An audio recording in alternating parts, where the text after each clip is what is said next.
శని యొక్క లక్షణాలేమిటి? శని ఇచ్చే యోగాలేమిటి? శని ఏ నక్షత్రాల్లో యోగిస్తాడు? శని ప్రతికూలంగా ఉంటే ఎలాంటి జాగ్రత్తలు పాటించాలి?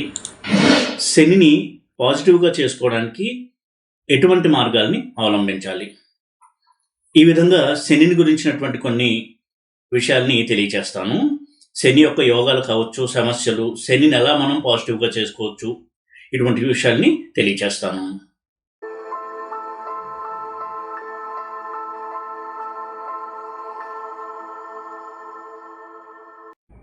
ఓం నమో వెంకటేశాయ. జ్యోతిషరత్నాకరం ఛానల్కి స్వాగతం. ఈ వీడియోలో శనిని గురించినటువంటి కొన్ని విషయాల్ని తెలియచేస్తాను. శని ఇచ్చేటువంటి యోగాలు, సమస్యలు, అలాగే శని యొక్క లక్షణాలు ఏమిటి, శని ఎప్పుడు యోగిస్తాడు, ఎప్పుడు ప్రతికూలంగా ఉంటాడు, శనిని ఎలా మనం పాజిటివ్గా చేసుకోవచ్చు, ఇలాంటి విషయాన్ని కొన్ని తెలియచేస్తాను. జ్యోతిషంలో ఎక్కువగా భయపడేటువంటి గ్రహం, ఎక్కువగా శ్రద్ధ చూపించబడేటువంటి గ్రహం శని. ఎందుకంటే శనికి ఇచ్చినటువంటి కారకత్వాలు అంత ముఖ్యమైనవి. శని ఆయుష్కారకుడు, కర్మకారకుడు, పాస్ట్ లైఫ్కి సంబంధించినటువంటి ఫలితాలను ఇచ్చేటువంటి గ్రహం శని. ఈ విధంగా చాలా ముఖ్యమైనటువంటి కారకత్వాన్ని వహిస్తాడు శని. అంతేకాకుండా శని హార్డ్ వర్క్కి ప్రతీక, స్వయం కృషి, కష్టపడి పనిచేసేటువంటి తత్వము, వీటికి ప్రతీక శని. శని కనుక బాగా లేకపోతే వీటికి విరుద్ధమైనటువంటి స్వభావం కూడా కలిగి ఉంటారు. అంటే ఎప్పుడు బద్ధకంగా ఉండము, పని చేయాలంటే విముఖంగా ఉండడం, ఇటువంటి లక్షణాలు కూడా ఇచ్చేవాడు శని. మన కర్మల్ని నియంత్రించేటువంటి గ్రహం శని. అలాగే న్యాయానికి, ధర్మానికి పెద్దపీట వేసేటువంటి గ్రహం కూడా శని. ఎందుకంటే శని ఉచ్చ పొందేటువంటి రాశి కనుక చూసినట్టయితే తులారాశిలో శని ఉచ్చ పొందుతాడు. తులారాశి అంటేనే బ్యాలెన్స్ను సూచించేటువంటి రాశి. న్యాయము, అన్యాయము, ధర్మము, అధర్మము, నీతి, అవినీతి, ఇలాంటి బ్యాలెన్స్ను సూచించే గ్రహం, సూచించే స్థానం రాశి తుల. ఇటువంటి తులలో శని ఉచ్చలో ఉంటాడు, చాలా స్ట్రాంగ్గా ఉంటాడు. దానికి అర్థం ఏంటి అంటే జీవితంలో సమతుల్యాన్ని ఎలా పాటించాలి అనే విషయాన్ని మనకి అనుభవం ద్వారా నేర్పించేటువంటి గ్రహం శని. అలాగే 7th హౌస్ అనేది కాలపురుష చక్రంలో తుల 7th హౌస్ అవుతుంది. 7th హౌస్ అనేది పార్ట్నర్షిప్ని సూచించేటువంటి స్థానం. అంటే కేవలం బిజినెస్ పార్ట్నర్షిప్ అనే కాదు, సాటి మనిషితో ఎలా మనం మొదలుకోవాలి, సహజీవనం, సాంఘిక సహజీవనం ఎలా చేయాలి, అంటే 10 మంది మధ్యలో కూడా మనం ఎలా వ్యవహరించాలి, కేవలం మన అభిప్రాయాలు, మన ఇష్టాలని ఆధారం చేసుకుని వెళ్ళడం కాకుండా ఇతరుల యొక్క భావాలను ఎలా గౌరవించి ముందుకెళ్ళాలి, ఇలాంటి విషయాలు మనకి బోధించే గ్రహం కూడా శని. ఈ విధంగా శని ఒక జాతకుడు యొక్క వ్యక్తిత్వం నిర్మాణానికి సహాయపడేటువంటి గ్రహం. అందుకే శని కనుక పాడైతే సమస్యలు కూడా అదే రకంగా ఉంటాయి. ఎప్పుడూ కూడా గాలి మేడలు కట్టుకుని విహరిస్తూ ఉండడము, ఊహల్లో విహరించడం, పని చేయాలంటే బద్ధకము, నేల విరిచి సాము చేయడము, ఊహల్లో బ్రతకడము, ఇలాంటి మనస్తత్వాన్ని కూడా శని ఇస్తాడు. కర్మకి విముఖంగా చేసేటువంటి గ్రహం కూడా శని. అలాగే శని కనుక యోగించకపోతే చిన్నతనంలోనే శని మహాదశ వచ్చింది, శని ప్రతికూలంగా ఉన్నాడు. అటువంటి సమయంలో ఎడ్యుకేషన్ మీద ఫోకస్ ఉండదు, డైవర్షన్స్ ఎక్కువ ఉంటాయి, చెడు స్నేహాలు, చెడు అలవాట్లు, వ్యసనాలు, దానివల్ల వారికి తెలివితేటలు ఉన్నా, సామర్థ్యం ఉన్నా వాటిని ఉపయోగించకుండా దురుపయోగం చేస్తూ అమూల్యమైనటువంటి కాలాన్ని కూడా వృధా చేయించేటువంటి గ్రహం శని. విద్యార్థి దశలో కనుక శని మహాదశ వచ్చి యోగిస్తే చాలా మంచి ఎడ్యుకేషన్ ఇస్తారు. ఎప్పుడు కూడా నంబర్ 1లో ఉంటారు అకాడమిక్స్లో, స్కూల్లో, కాలేజీలో టాపర్స్గా రాణించడము, మంచి మంచి ఇన్స్టిట్యూట్లో ఎడ్యుకేషన్ చేయడము, ఇలా ఉంటుంది. ఇదే ప్రతికూలమైనటువంటి శని యొక్క దశ నడుస్తున్నప్పుడు చిన్నతనంలో, విద్యార్థి దశలో అన్నీ ప్రతికూలమైనటువంటి పరిస్థితులు నెలకొంటాయి. చదువు సంధ్య మీద శ్రద్ధ ఉండదు, దుబారాగా ఉండడము, కాలాన్ని వ్యర్థం చేయడము, ఇటువంటి కార్యక్రమాలతో ఆ జీవితంలోని అమూల్యమైన సమయాన్ని కూడా వాళ్ళు వృధా చేసుకుంటారు. అలాగే శని యొక్క ఇంకొక కోణం కనుక చూసినట్టయితే వైరాగ్యాన్ని ఇచ్చేటువంటి గ్రహం శని. ఆధ్యాత్మిక సాధకులకి శని యొక్క అనుగ్రహం చాలా చాలా ముఖ్యము. ఎందుకంటే శని ఒక జాతకుడికి వైరాగ్యాన్ని ఇచ్చి సమతుల్యాన్ని పాటించేటువంటి ఒక ట్రైనింగ్ని ఇచ్చేటువంటి గ్రహం శని. సుఖదుఖాలు, మానవమానాలు వీటిని అలా తీసుకోవాలి అని నేర్పించే గ్రహం శని. అలాగే డిలేస్ అండ్ డిసప్పాయింట్మెంట్స్ అంటాం, అంటే నిరాశ నిస్పృహలు, ఆలస్యము వీటిని సూచించే గ్రహం కూడా శని. ఒక విధంగా చెప్పాలంటే శని కొన్ని స్థానాల్లో యోగించినట్టయితే చిన్నప్పుడు ఎన్నో ప్రతికూల పరిస్థితులను ఎదుర్కొని వాళ్ళు జీవితంలో ముందుకెళ్తూ ఉంటారు. వారికి తెలివితేటలు ఉండి సామర్థ్యం ఉన్నా చదువుకోలేని పరిస్థితుల్లో చదువుకోలేకపోవడము, దానివల్ల జీవితంలో పైకి రావాలనేటువంటి ఒక కసితో ఎంతో కష్టపడి ఉన్నత స్థానానికి చేరుకోవడము, ఇటువంటి జీవన ప్రయాణాన్ని ఇచ్చేటువంటి గ్రహం కూడా శని. అంటే వారి యొక్క ఈ వైఫల్యాలు, డిలేస్, నిరాశ నిస్పృహలే వారికి పెట్టుబడిగా ఉంటాయి వారి జీవితంలో ఎదగడానికి. ఇటువంటి పరిస్థితుల్లోకి తీసుకెళ్లి జాతకుణ్ణి ఉద్ధరించే గ్రహం కూడా శని. అదేవిధంగా ఏకాంతాన్ని, లోన్లీనెస్ అంటాం, అంటే ఒంటరితనాన్ని ఇచ్చే గ్రహం శని. దీనికి పాజిటివ్ సైడ్ కనుక చూసినట్టయితే ఇది ఆధ్యాత్మిక సాధనకి చాలా మంచిది.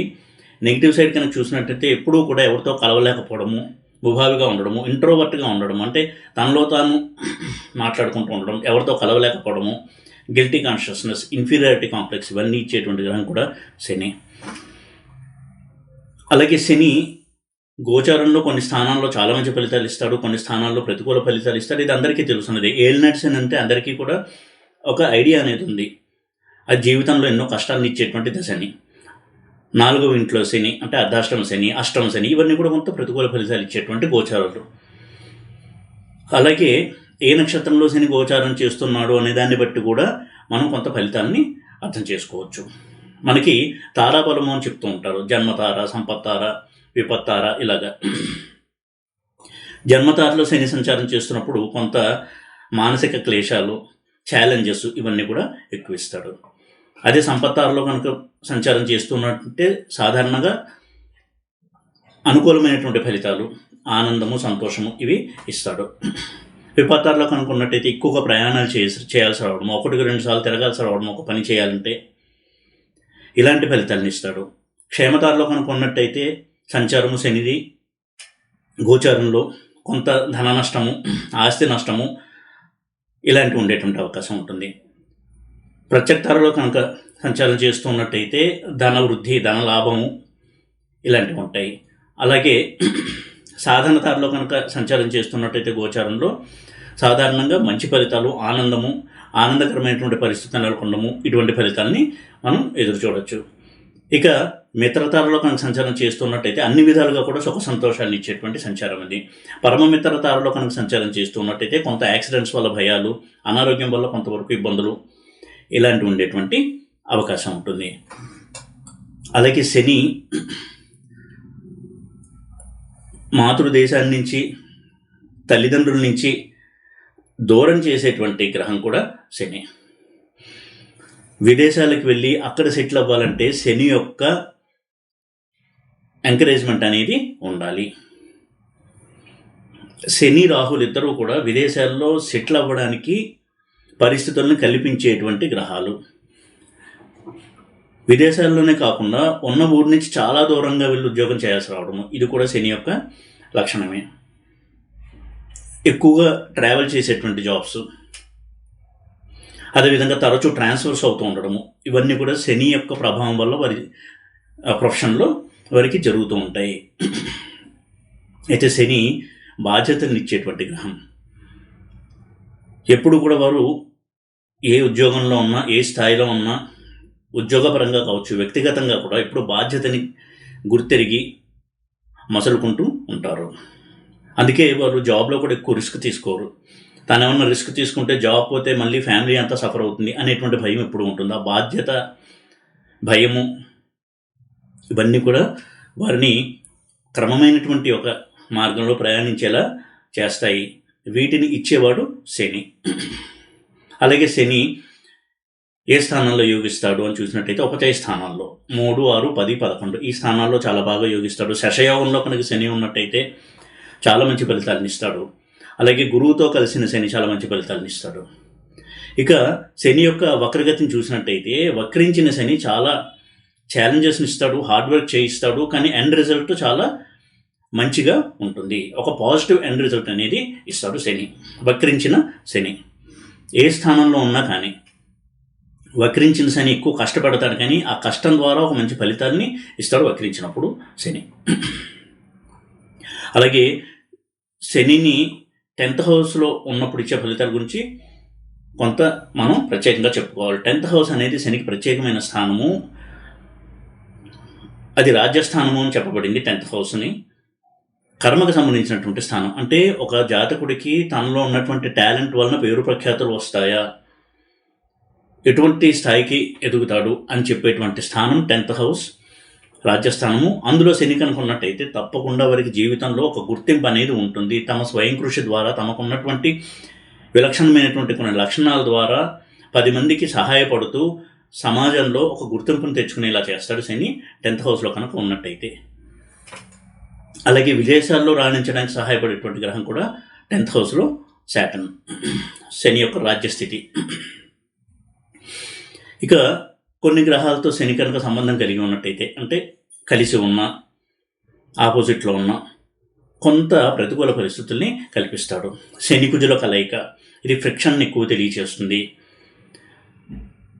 3, 6, 11 స్థానాల్లో శని కుజులు కనుక కలిసి ఉన్నట్టయితే చాలా మంచిది. ఇతర స్థానాల్లో ఉంటే దానికి సంబంధించినటువంటి ఆటుపోట్లు, ఒడిదుడుకులు ఎక్కువ ఉంటాయి. అలాగే శని రాహువుల కలయిక కూడా పితృదోషంగా చెప్పబడింది. ఏ స్థానంలో ఉన్నా కానీ దాంట్లో కొంత ప్రతికూల పరిస్థితులను ఇస్తుంది ఈ కాంబినేషన్. అయితే రాజకీయాల్లో ఎదగడానికి శని రాహువుల కాంబినేషన్ మంచిది. విదేశాల్లో సెటిల్ అవ్వడానికి శని రాహువుల కాంబినేషన్ చాలా మంచిది. ఇక శని కేతువుల కాంబినేషన్ చాలా అగ్రెసివ్ రిజల్ట్స్ ఇస్తుంది. చాలా తీవ్రమైనటువంటి మనస్తత్వం కావచ్చు, తీవ్రమైనటువంటి ఫలితాలను ఇవ్వడము. ఏ స్థానంలో ఉన్నాడో దానికి సంబంధించిన ఫలితాల్లో కొంత తీవ్రత అనేది ఉంటుంది. మంచిగా కావచ్చు, చెడుగా కావచ్చు. మంచి ఫలితాలు ఇచ్చేటప్పుడు చాలా ఫాస్ట్గా వస్తాయి, చెడు జరిగినా అంతే ఫాస్ట్గా జరుగుతుంది. ఇక శని చంద్రుల కలయిక ఇది చాలా మంచి కలయికగానే చూడాలి. చాలామంది శని చంద్రుల కలయిక గురించి నెగిటివ్గా అనుకుంటారు, విషయోగం అనేసి. కానీ శని చంద్రుల కలయిక కనుక ఉండి చంద్రుడు స్ట్రాంగ్గా ఉన్నట్టయితే ప్యూర్ హార్ట్ అనేది ఉంటుంది, మంచి మనసు, చాలా ప్లెయిన్ యాటిట్యూడ్, ప్లెయిన్ హార్ట్ అనేది ఇస్తుంది ఈ కలయిక. ఇదే కొంత చంద్రుడు బలహీనంగా ఉండి శని కూడా ప్రతికూలంగా ఉన్నట్టయితే ఎప్పుడు కూడా నెగిటివ్ థింకింగ్, ప్రతి విషయంలో ప్రతి వ్యక్తి గురించి ఒక నెగిటివ్ థింకింగ్, ఇలాంటి యాటిట్యూడ్ని ఇస్తుంది ఈ కాంబినేషన్. అలాగే శని రవుల కలయిక కూడా ఒక విధంగా చెప్పాలంటే పవర్ అండ్ అథారిటీకి చాలా మంచిది. చాలా కష్టపడి ఉన్నతమైనటువంటి స్థానానికి ఎదిగేలా చేస్తుంది ఈ కాంబినేషన్. ఇక శని గురు, శని శుక్ర కాంబినేషన్ ఎప్పుడు కూడా మంచిదే. శని బుధుల కాంబినేషన్ కూడా మంచిగానే చెప్పబడింది. అయితే కొంత psychological disturbances, mood swings, depressive mentality ఇవన్నీ ఇచ్చేటువంటి అవకాశం ఉంటుంది శని బుధుల కలయిక వలన. ఇక ఇటువంటి శనిని మనం ఎలా పాజిటివ్గా చేసుకోవాలి అని కనుక చూసినట్టయితే, మొట్టమొదట వ్యక్తిత్వ నిర్మాణం అనేది ఎక్కువగా ఫోకస్ చేయమని చెప్తాడు శని. నైతిక విలువల్ని పాటించాలి. ఏ ఉద్యోగంలో ఉన్నా, ఏ వ్యాపారంలో ఉన్నా ఎప్పుడూ కూడా నైతిక విలువలకి కట్టుబడి ఉండాలి. అలాగే పరోపకారాన్ని ఎంకరేజ్ చేస్తాడు శని.